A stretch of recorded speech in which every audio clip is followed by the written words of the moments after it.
Shalom, selamat pagi saudara-saudara yang dikasih dalam Tuhan.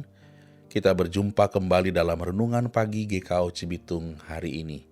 Saudara, sebelum kita merenungkan firman, mari kita berdoa.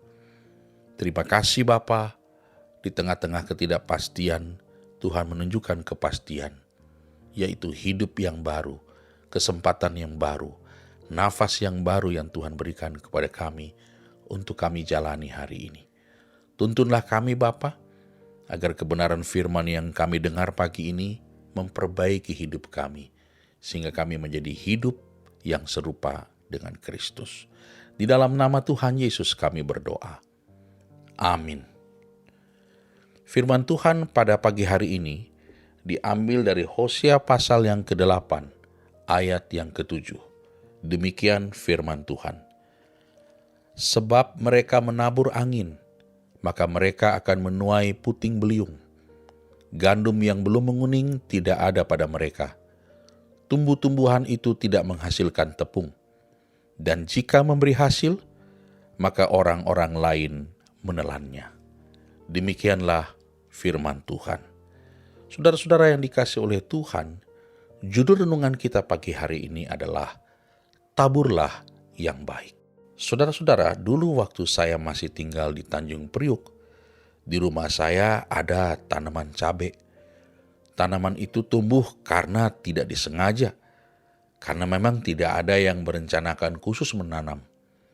Ada kemungkinan ketika ibu saya habis membersihkan sayur dan menyiapkan makanan, sampah-sampahnya itu yang organik ditaruh, dilemparkan di atas tanah, dan dari situ ajaib. Benih yang jatuh ke tanah itu akhirnya hidup dan tumbuh menjadi tanaman cabai. Dari beberapa biji cabai kini menjadi satu tanaman cabai yang menghasilkan banyak cabai sekalipun tidak ditanam secara sengaja. Seperti itulah hukum tabur tuai. Seperti yang kerap disinggung oleh Alkitab. Entah disengaja atau tidak disengaja, apa yang kita tabur pasti akan kita tuai. Ini berlaku untuk hal yang baik maupun hal yang buruk. Saudara, ketika kita bermurah hati kepada seseorang yang membutuhkan uluran tangan kita, sekalipun kita melakukannya tanpa pamrih dan sama sekali tidak berharap mendapat imbalan, tapi tetap saja hukum tabur tuai berlaku. Tuhan pasti akan bermurah hati kepada saudara, dan kita pun menjadi orang yang akan diberkati Tuhan karena kita sudah menabur kebaikan. Sebaliknya, ketika kita melakukan sesuatu yang jahat dan buruk kepada seseorang, maka sekalipun kita melakukannya tanpa disengaja, tetap saja, cepat atau lambat kita akan menuai akibat dari perbuatan kita itu. Sebab itu, hati-hatilah dengan apa yang kita taburkan dalam kehidupan ini. Pastikan kita hanya menaburkan hal-hal yang baik, bukan hal yang buruk. Saudara, dari pembacaan kita ini, bangsa Israel menolak yang baik dan melakukan apa yang jahat. Mereka berpaling dari Tuhan dan memilih untuk menyembah berhala. Mereka pikir mereka pasti akan baik-baik saja dengan penyembahan berhala seperti itu. Padahal hukuman sedang menanti mereka. Bukan hukuman biasa, tapi hukuman yang dilipat gandakan. Mereka menabur angin, tapi akan menuai puting beliung. Gandum yang belum menguning tidak ada pada mereka. Tumbuh-tumbuhan tidak menghasilkan tepung.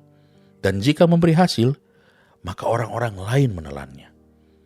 Bukankah hukum tabur tuai berjalan dengan prinsip seperti itu?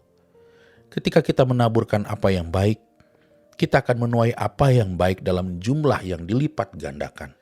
Demikian juga ketika kita menaburkan apa yang jahat, maka kita akan menuai berlipat ganda yang salah pula.